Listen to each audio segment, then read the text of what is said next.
Bismillahirrohmanirrohim. Assalamualaikum warahmatullahi wabarakatuh. Allahumma sholli ala Sayyidina Muhammad wa ala alihi Sayyidina Muhammad. Al-Hikam, Pasal 40. Berusahalah mengetahui aib diri sendiri.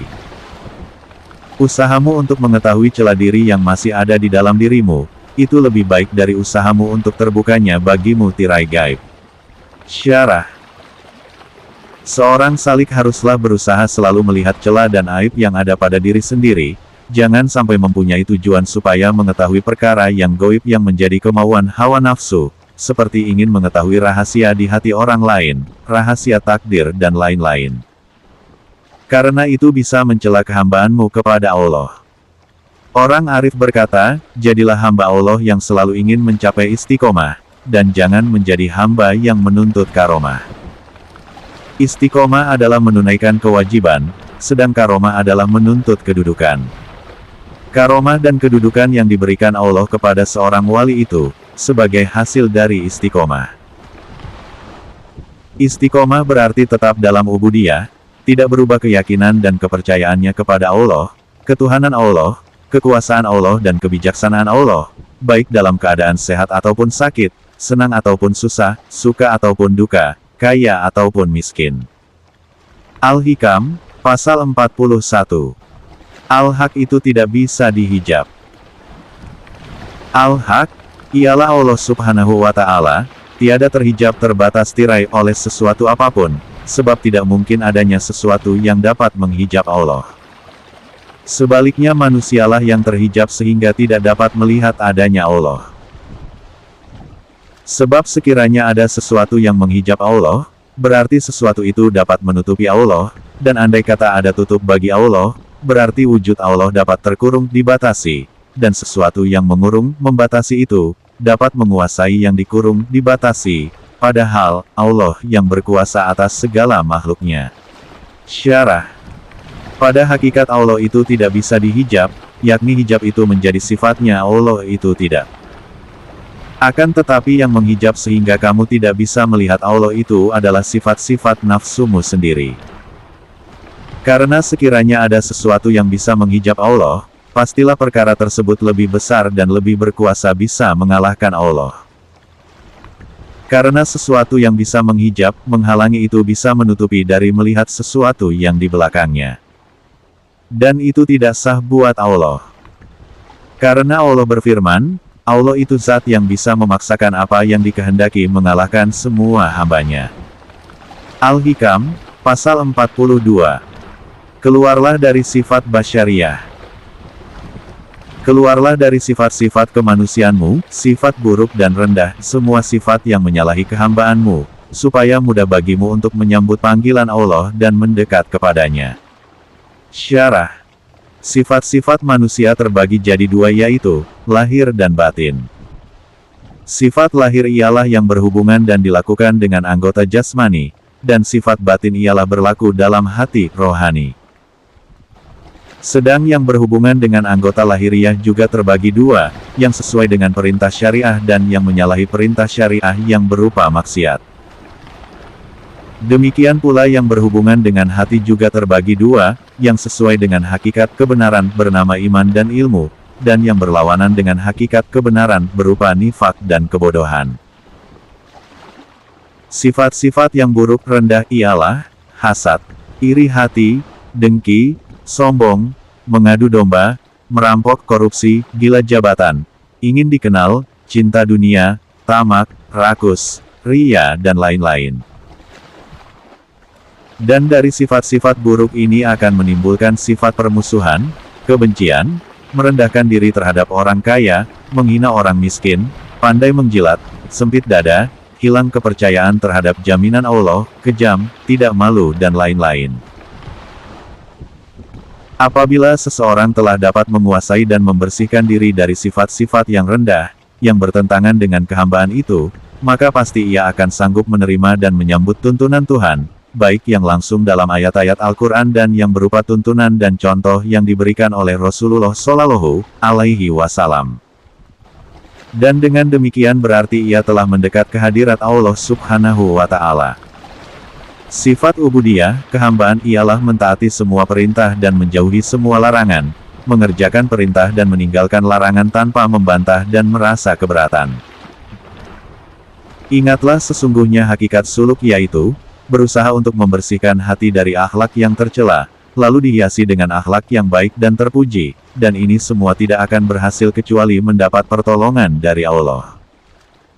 Sehingga bisa mengetahui sifat-sifat jelek yang ada pada dirinya, dan selalu menaruh curiga pada nafsunya.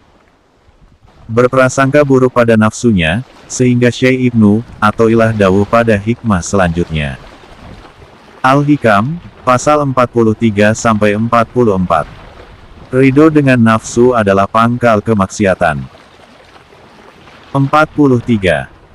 Pokok sumber dari semua maksiat, kelalaian dan syahwat itu, karena ingin memuaskan ridho dengan hawa nafsu. Sedangkan pokok sumber segala ketaatan, kesadaran dan moral budi pekerti ialah karena adanya pengendalian terhadap hawa nafsu. Syarah. Sebagaimana firman Allah Subhanahu wa Ta'ala. Dan aku tidak membebaskan diriku dari kesalahan karena sesungguhnya nafsu itu selalu menyuruh kepada kejahatan, kecuali nafsu yang diberi rahmat oleh Tuhanku. Sesungguhnya Tuhanku Maha Pengampun lagi Maha Penyayang. Qs. Yusuf 53. Ridho dengan nafsu itu menjadi sumber semua kemaksiatan dan lupa kepada Allah dikarenakan menjadi sebabnya tertutupnya celah dan cacatnya nafsu, sehingga celahnya nafsu akan dianggap baik. Dan orang yang ridho dengan nafsunya akan menganggap baik kelakuannya, orang yang menganggap baik kelakuannya tentu akan lupa kepada Allah, dan sebab lupa itu manusia tidak mau meneliti kelakuannya dan meneliti aib dan celah dirinya, sehingga macam-macamnya kesenangan nafsu menguasai hatinya, dan akhirnya dia terjerumus pada kemaksiatan. Abu Hafs berkata, barang siapa yang tidak menuduh hawa nafsunya sepanjang waktu dan tidak menentangnya dalam segala hal, dan tidak menarik ke jalan kebaikan, maka sungguh ia telah tertipu. Dan barang siapa melihat padanya dengan sebuah kebaikan, berarti ia telah dibinasakannya. Al-Junaid Al-Baghdadi berkata, jangan mempercayai hawa nafsumu, walaupun telah lama taat kepadamu, untuk beribadah kepada Tuhanmu. Al-Busiri dalam burdahnya berkata, lawan selalu hawa nafsumu dan syaitan serta jangan menuruti keduanya, walaupun keduanya itu memberi nasihat kepadamu untuk berbuat kebaikan, tetap engkau harus curiga dan waspada. Sedangkan curiga terhadap nafsu tidak ridho dengan nafsu itu menjadi sumber ketaatan dan ingat kepada Allah. Itu dikarenakan orang yang tidak ridho dengan nafsunya ia tidak menganggap baik kelakuannya, sehingga ia selalu waspada dan selalu meneliti semua kelakuannya, sehingga nafsunya tidak bisa bebas menguasai orang tersebut. Dan orang yang waspada terhadap gerak-gerik nafsu akan selalu menjauhi apa yang dilarang oleh Allah. Dan itulah yang dinamakan taat kepada Allah. 44. Dan sekiranya engkau bersahabat dengan orang bodoh yang tidak menurutkan hawa nafsunya, itu lebih baik daripada bersahabat dengan orang berilmu, orang alim, yang selalu menurutkan hawa nafsunya. Maka ilmu apakah yang dapat diberikan bagi seorang alim yang selalu menurutkan hawa nafsunya itu? Sebaliknya kebodohan apakah yang dapat disebutkan bagi seorang yang sudah dapat menahan hawa nafsunya? Syarah. Orang yang tidak ridho dengan nafsunya akan selalu menganggap dirinya belum baik dan akhlaknya masih jelek. Orang seperti ini baik untuk dijadikan sahabat, karena sangat banyak manfaatnya bagimu, kebodohannya tidak akan membahayakan dirimu. Bagaimana akan dinamakan bodoh? Seorang yang telah dapat menahan dan mengekang hawa nafsunya, sehingga membuktikan bahwa semua amal perbuatannya hanya semata-mata untuk keridhaan Allah dan bersih dari dorongan hawa nafsu. Sebaliknya apakah arti suatu ilmu yang tidak dapat menahan atau mengendalikan hawa nafsu dari sifat kebinatangan dan kejahatannya? Dalam sebuah hadits ada keterangan, seorang akan mengikuti pendirian sahabat karibnya, karena itu hendaknya seseorang itu memperhatikan, siapakah yang harus diambil sebagai sahabat. Seorang penyair berkata, barang siapa bergaul dengan orang-orang yang baik, akan hidup mulia. Dan yang bergaul dengan orang-orang yang rendah akhlaknya pasti tidak mulia. Al-Hikam, Pasal 45. Basyiro, mata hati. Sinar mata hati itu dapat memperlihatkan dekatnya Allah kepadamu. Dan mata hati itu sendiri dapat memperlihatkan kepadamu ketiadaanmu karena wujud adanya Allah dan hakikat mata hati itulah yang menunjukkan kepadamu. Hanya adanya Allah, bukan ketiadaanmu, Adam, dan bukan pula wujudmu. Syarah. Salik dalam perjalanannya menuju Allah akan ada nur dari Allah 3 macam. 1. Syuaha, ul basirah yaitu cahaya akal. 2. Ainul basirah yaitu cahaya ilmu. Dan 3. Hakul basirah yaitu cahaya ilahi. Dan semua nur tersebut akan menimbulkan macam-macam buah dan faidah yang penting.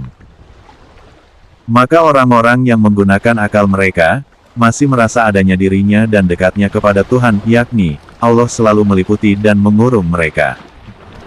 Sedang orang-orang yang menggunakan nurul ilmi merasa dirinya tidak ada jika dibanding dengan adanya Allah. Sedang ahli hakikat hanya melihat kepada Allah dan tidak melihat apapun di sampingnya.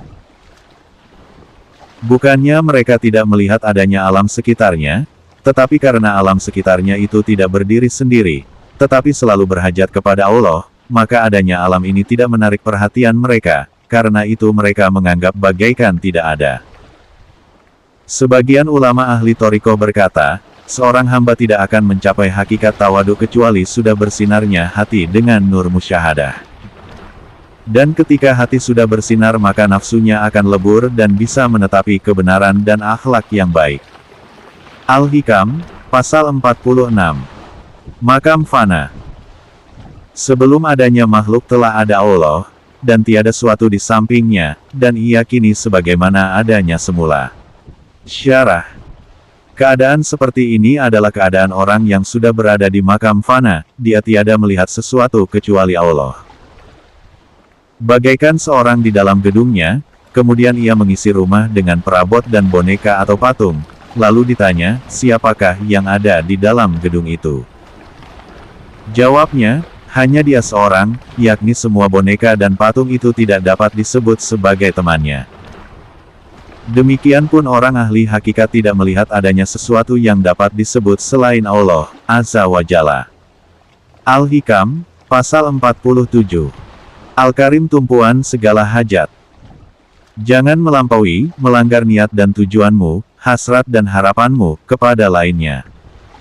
Maka Tuhan yang Maha Pemurah itu tidak dapat dilampaui oleh sesuatu harapan angan-angan hamba. Syarah. Sebaiknya bagi orang yang mengharapkan berhasil hajatnya, jangan meminta kepada selain Allah, makhluk karena itu bertentangan dengan sifat ubudiyah. Itu kalau permintaan itu disandarkan, bergantung pada makhluk, dan lupa pada Allah ketika berdoa. Apabila permintaan pada makhluk manusia, menjadi perantara untuk meminta kepada Allah, dan selalu memandang Allah lah zat yang memberi. Permintaan seperti ini masih diperbolehkan. Perasaan yang luhur enggan membuka kebutuhan hajatnya kepada orang yang tidak dermawan, dan tidak ada yang dermawan pada hakikat yang sebenarnya kecuali Allah Ta'ala. Syekh Junaid al-Baghdadi berkata, dermawan al-Karim, itu ialah yang memberi kebutuhan seseorang sebelum diminta. Ada pula berpendapat, dermawan al-Karim, ialah yang tidak pernah mengecewakan harapan orang yang berharap. Dermawan al-Karim, yaitu apabila berkuasa memaafkan, dan bila berjanji menepati, dan bila memberi lebih memuaskan dari harapan, dan tidak memperdulikan tentang berapa banyak pemberiannya, dan kepada siapa yang ia berikannya. Al-Karim adalah salah satu dari Asmaul Husna. Asma, ini memberi pengertian yang istimewa tentang Allah. Al-Karim berarti 1. Allah Maha Pemurah. 2. Allah memberi tanpa diminta. 3. Allah memberi sebelum diminta. 4. Allah memberi apabila diminta. 5. Allah memberi bukan karena permintaan tetapi cukup sekedar harapan, cita-cita dan angan-angan hamba-hambanya. Allah tidak mengecewakan harapan hambanya. 6. Allah memberi lebih baik daripada apa yang diminta dan diharapkan oleh para hambanya. 7. Allah yang Maha Pemurah tidak dikira berapa banyak yang diberikannya dan kepada siapa Dia memberi. 8. Paling penting, demi kebaikan hambanya sendiri, Allah memberi dengan bijaksana, dengan cara yang paling baik, masa yang paling sesuai dan paling bermanfaat kepada si hamba yang menerimanya. Sekiranya para hamba mengenali Al-Karim, niscaya permintaan, harapan dan angan-angannya tidak tertuju kepada yang lain melainkan kepadanya. Semoga bermanfaat. Allahumma sholli ala Sayyidina Muhammad wa ala alihi Sayyidina Muhammad. Wassalamualaikum warahmatullahi wabarakatuh.